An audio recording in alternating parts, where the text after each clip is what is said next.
Fala pessoal, sejam todos muito bem-vindos ao Gui Pop News. Meu nome é Daniel e prepara o coração, chama seu animalzinho, porque hoje estou com uma convidada especial, a Lu, do perfil Meu Chinchila. O canal focado na criação e dicas da criação de chinchilas já está em crescimento contínuo e sem igual, superando já a marca de 2,6 milhões de visualizações, além de centenas de milhares de seguidores e curtidas. Oi? Oi, gente, tá dormindo? Eu posso pegar em você? Oi, desculpa. Você quer uma? Aqui, ó. Oi, Pupu. Tudo bem?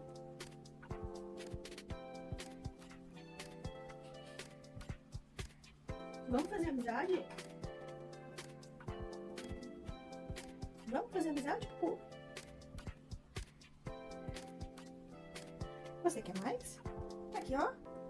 Vem cá. Aqui, ó. Vem aqui. Toma. Você quer um pedacinho de maçã? Tem maçã também. Quer uma maçã? É gostoso, não é?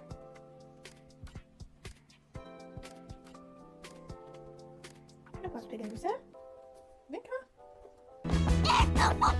Então seja muito bem-vinda, Lu, como você está? Obrigada, estou muito bem, muito feliz e honrada pelo convite. Eu que agradeço, viu, Lu? Bom, para começar, né, para a gente, o pessoal conhecer um pouco melhor sobre você, poderia me dizer um pouquinho sobre sua relação com o mundo geek, com a cultura pop? Você já assistiu Hantaro, por acaso? Já. Me considero uma geek, né, barra nerd, sempre tive envolvida com questões de tecnologia desde muito nova, nunca tive outra profissão, minha profissão é na área de tecnologia também, e gosto de anime, de mangá, da cultura geek como um todo, Hantaro, inclusive, gosto bastante. E, Lu, você, o canal Mexinchila já cresceu um monte, já tem um site até, né? Mas o que eu queria mesmo saber é de onde veio a ideia por trás desse sucesso. Digo, o que fez você, quando foi, o que fez você pensar em começar a produzir conteúdos sobre a rotina com os chinchilas? É muito específico, né, chinchila nem é um animal tão comum igual o cachorro e o gato. Mas foi muito do meu, sabe? Quando eu decidi ter o meu primeiro chinchila, eu fiquei 24 anos esperando para ter um chinchila. Primeiro por questões financeiras, né? A gente era muito pobre, não tinha condição de dar uma qualidade de vida boa para um chinchila. E depois porque, à medida que a vida foi evoluindo, eu criei uma cultura de não comprar animal, de adotar. E chinchila não é um animal que você encontra para adoção de uma forma muito fácil. Então eu esperei o pudim por 24 anos. Quando eu decidi finalmente comprar, que eu entendi que a adoção não ia vir, eu não encontrava informação coerente em lugar nenhum. Não tinha ninguém que gravasse vídeo de rotina específica sobre chinchila de uma forma constante ali, para que eu entendesse como que funcionava essa rotina. E também havia muita divergência de informação, até mesmo entre os criadores. Não tinha ninguém que falava assim: olha, isso eu tenho que tratar o chinchila dessa forma, eu tenho que soltar ele X tempo, o alojamento correto é esse. Não existia isso há 2 anos atrás. Então eu fiquei muito perdida quando eu comprei o meu. Então a Sim. ideia inicial foi dessa, assim. Primeiro porque eu sempre valorizei a questão da causa animal. Fui vegetariana há 10 anos, precisei voltar a comer carne por questão de saúde. Tinha já essa ideia de não comprar animal. E eu falei, poxa, deve ter muito animalzinho que poderia estar vivendo aí os 20 anos, que é a expectativa de vida de um chinchila, e que não vive. E de fato isso acontece muito. Então, a ideia inicial veio do meu, né? De aprender a cuidar bem do meu e criar ali como se fosse uma biblioteca de tudo que eu aprendi. Mas foi muito além do que eu esperava, assim. Eu não esperava que o Instagram não, que o TikTok fosse crescer tanto. Eu não esperava que eu fosse começar a colecionar, por exemplo, livro de chinchila. Meio que fugiu ali do controle inicial do que eu esperava, sabe? Sei. E fez um grande sucesso, né? Os números estão aí para comprovar isso. Bom, e justamente, né, seguindo essa ideia de visualizações, curtidas, seguidores que tem aumentado, tem tido um grande boom, né, nesse último ano.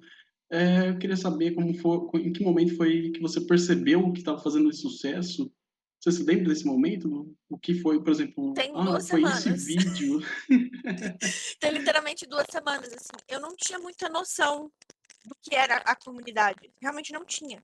Então eu postava o vídeo, tinha ali um engajamento e ok.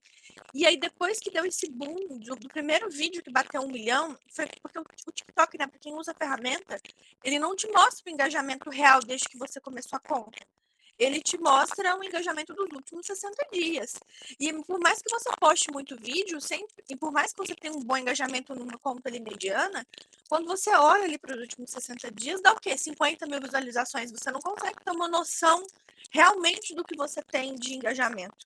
E aí, quando eu bati 1 milhão, eu falei, cara, quanto será que eu realmente tenho? E eu peguei vídeo por vídeo, anotei numa planilha do Excel e fui colocando quanto que eu tinha de curtida, de visualização, quanto que eu tinha realmente de engajamento. E eu me surpreendi, porque eu já tinha batido 1 milhão de visualizações salteado entre os vídeos há muito tempo e eu não sabia, porque ficava ali espalhado. Eu só tive essa noção mesmo há umas 2 semanas atrás. Nossa senhora, então foi um choque, então. Foi. Foi, eu não sabia. Não tinha essa noção. E eu tinha um hábito muito ruim de reclamar. Eu estava sempre reclamando que a plataforma não entregava meus vídeos, até eu sentar para contar que realmente entregava. Eu é que não estava prestando atenção nisso, sabe? Sim. E contra as três ferinhas, né? O Chico, o Joaquim e o Pudim. Você acha que o sucesso veio para a cabeça deles? Ou mudou mais ainda? Uma coisa engraçada que sempre acontece aqui em casa, eles recebem muita coisa de marca, né? As marcas enviam produtos. Por exemplo, o que mais enviou produtos pra gente até hoje foi o Arte do Tio. E ele tem uma característica de enviar sempre numa caixa com plástico preto. Eles não podem ver nada de caixa com plástico preto, que eles já associaram que é coisa para eles. E eles começam a pular dentro da gaiola, Olha só. porque eles identificaram qualquer coisa relacionada a plástico, eles já associaram que é a coisa que chega pra eles, porque sempre chega, né? Olha só, já estão sabendo que não vão receber presente já. Eles já Olha. sabem quando é pra eles, é engraçado isso. É um roedor muito inteligente, né? Eles aprendem truques, igual rato, eles aprendem igual cachorro. Você ensinando, eles aprendem a abrir porta de gaiola, tem que ficar muito atento pra não fugir. Pudim já fugiu, inclusive. Então, eles sabem abrir portas, são muito inteligentes e eles associam, né, essas rotinas que acontecem com coisas do dia a dia. Eles sabem quando é para eles os recebidos. E quem diria, eu sabia que eles eram inteligentes, mas não sabia que, tipo, ia tão além assim. Já o Pudim, Mas. por exemplo, já abriu a porta da gaiola de madrugada, eu acordei com ele dormindo no meu pescoço, assim, eu acordei porque eu senti calor, porque eles abrem e saem, sabe? Você tem que ficar bem, bem travado, porque eles fogem. Pelo menos foi uma coisa fofa. Mas.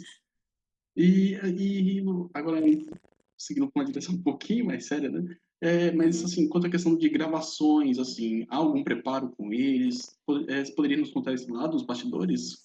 Tem. Eu não submeto eles em nenhuma condição de estresse, nunca, sabe? Eu conheço os limites à medida que eu já tenho o Pudim há quase 2 anos, eu Chico há quase 2 anos. Então, à medida que eu manipulo eles, eu sei muito bem quando tá numa condição de estresse e quando não tá. E tanto o Pudim quanto o Chico, eles não se sentem muito confortáveis com o manuseio, diferente do Joaquim. Por isso que hoje em dia eu tenho gravado mais com o Joaquim, que é o filhotinho, do que com os mais velhos, né? Chinchilas têm um problema muito sério de estresse calórico, né? Acho que é uma das coisas que mais causa mortalidade em chinchila. Eles são um animal que não são do Brasil, né? Eles são um animal oriundos dos Andes, ali da América do Sul, Chile, Peru, Argentina. Então, são locais que naturalmente são bem desérticos e bem frios, então faz uma temperatura muito extrema, muito fria. E desde que a gente passou a criar em cativeiro as lanígeras, né, que são as híbridas, elas, dentro do Brasil, elas acabam sofrendo com essas questões de calor. Então, se passa, por exemplo, dos 26, 27 graus, já começa a entrar em risco. Porém, isso conta muito a sensação térmica. Então, se você coloca ele numa condição de estresse, onde você vai lá e bota a mão e ele acelera ali, aquilo ali aquece o corpo, coloca ele em risco de vida. Sim, então, tudo que eu gravo hoje em dia pro TikTok, claro que no começo eu não tinha tanta essa consciência, foi uma coisa que foi surgindo na medida que eu fui produzindo conteúdo, hoje eu já tenho essa consciência maior, mas nada que coloque eles numa condição de risco, eu faço, sabe? Então, eu conheço bem os limites deles ali, gravo realmente sem preparar. Assim, eu sei que eu vou gravar um vídeo de banho, por exemplo, mas é como se eu estivesse dando banho no meu dia a dia. Eu não coloco eles numa condição de estresse só pelos vídeos, sabe? Isso. É manter a rotina mesmo, uma vivência deles como se fosse o padrão mesmo, né? Exatamente. Sem ter uma mudança O inicial. pudim, por exemplo, se eu coloco ele. Vamos supor, eu tentei fazer uma foto. Coloquei, eu até gravei isso para mostrar para a galera lá do grupo. Eu tentei a primeira vez, ele recusa. Na segunda vez que eu tento, ele já começa a ficar muito ofegante, sabe? Então Sim, tem um limite que ele consegue ir sem estar numa condição de estresse. E essa condição ela precisa ser respeitada. Igual ver o Joaquim super manso. Ele é atípico, porque quando ele nasceu, ele tinha 4 irmãos, ele tinha que ganhar leite na seringa, então ele foi muito manipulado. Então por isso que ele é diferente, sabe? Porque um qualquer. sim. E, bem, já fica claro, né, que você tem um bom conhecimento quanto ao Giras, a criação deles, né, como respeitar a natureza deles. E eu ouvi dizer por aí que você está planejando lançar um livro sobre toda a criação, com dicas e tudo mais. Você poderia nos contar um pouco mais sobre isso? Se já tem alguma Sim. uma previsão de quando o público poderia ler o livro em si? Isso. A ideia do livro é botar um compilado de tudo que eu venho estudando ao longo desses 2 anos. Eu percebo que no grupo que a gente tem muito estudante de medicina veterinária ali para aprender, que querem especializar em animais exóticos, querendo aprender sobre rotina, porque de fato não tem essa informação muito acessível. E a minha ideia é pegar tudo aquilo que eu não posso disponibilizar de forma solta na internet, porque a gente sabe que as pessoas nem sempre fazem bom uso dessas informações, e colocar num livro de forma que fica um compilado de tudo que eu venho estudando de forma fácil para essas pessoas que querem se aprofundar. Por exemplo, eu sou totalmente contra a reprodução caseira. Os chinchilas eles têm uma sensibilidade genética muito grande, não é qualquer mutação que você pode cruzar com qualquer mutação. Então, eu não vou colocar, por exemplo, no site dicas de como você faz a reprodução, como é o cio. São coisas que eu não posso deixar isso acessível, porque eu não sei quem está fazendo um bom uso disso, né? Ainda mais de uma informação gratuita. Então, a ideia do livro é essa: trazer esses tipos de informações para um público diferente de tudo que eu venho estudando e de uma forma mais centralizada, vamos dizer assim. Estou na metade da construção do livro, ainda não tem a previsão para o lançamento, mas eu acredito que julho, agosto, a gente já deve ter alguma data em relação a isso. Também estou avaliando se vale a pena, né, se compensa a gente lançar isso com uma editora ou se vale a pena a gente lançar só como um e-book. São coisas que a gente está avaliando principalmente.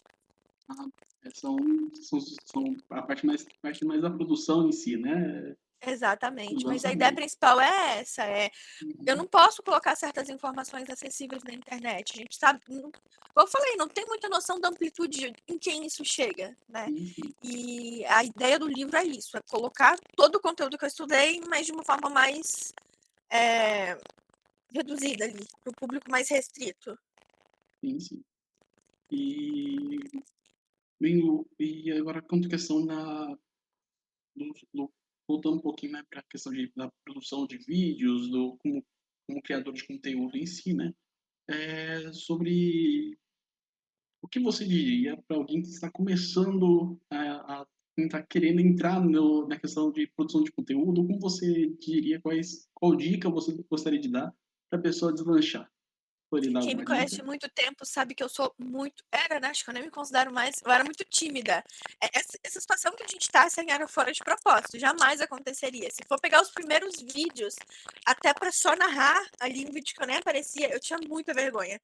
Então, eu acredito que seja a realidade de todo mundo, né? Medo de se expor, medo do que as pessoas vão pensar, medo de como que o público vai receber isso. E a dica é só faz, sabe? Porque a gente sempre tem alguma coisa de bom para falar para alguém, a gente sempre tem alguma coisa de ensinar para falar para alguém, de ensinar para alguém. Por mais que seja uma coisa que pra gente é simples, mas às vezes aquilo é a dificuldade de uma pessoa. Então, falando da minha rotina aqui, do meu dia a dia, de como que eu limpo uma gaiola, de como que eu dou uma vitamina, da quantidade de ração, muitas pessoas passaram a acompanhar. Então, independente do nicho, se você quer fazer, faz com que tem. Eu era aquele tipo de pessoa que só esperava o melhor momento. Quando eu tiver a câmera X, eu vou gravar. Quando eu tiver o microfone Y, eu vou gravar. Quando eu comprar meu iPhone, eu vou fazer, porque aí o TikTok vai me viralizar. Só que, na verdade, os vídeos que eu menos preparei conteúdo, que eu simplesmente. Desculpa, balancei. Os vídeos que eu simplesmente gravei e postei com o mínimo de edição, às vezes com o mínimo de luz, foram os que mais viralizaram. Então, né, o segredo tá na constância, sabe? Em não desistir. Em firmeza, né? Tenacidade, né? Bom, gostaria muito de agradecer, né, por você ter arranjado um tempinho, né, pra gente conversar na sua agenda, né?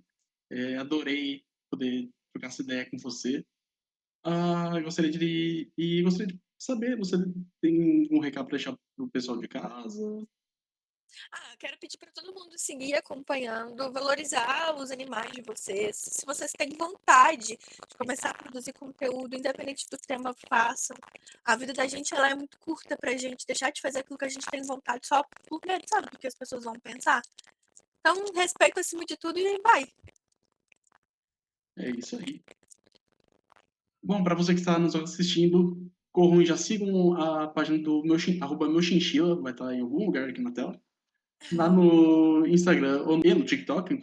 A gente vai ficando por aqui, mas você já sabe, para mais um mundo geek e pop, Geek Pop News. Tchau, tchau. Tchau, tchau!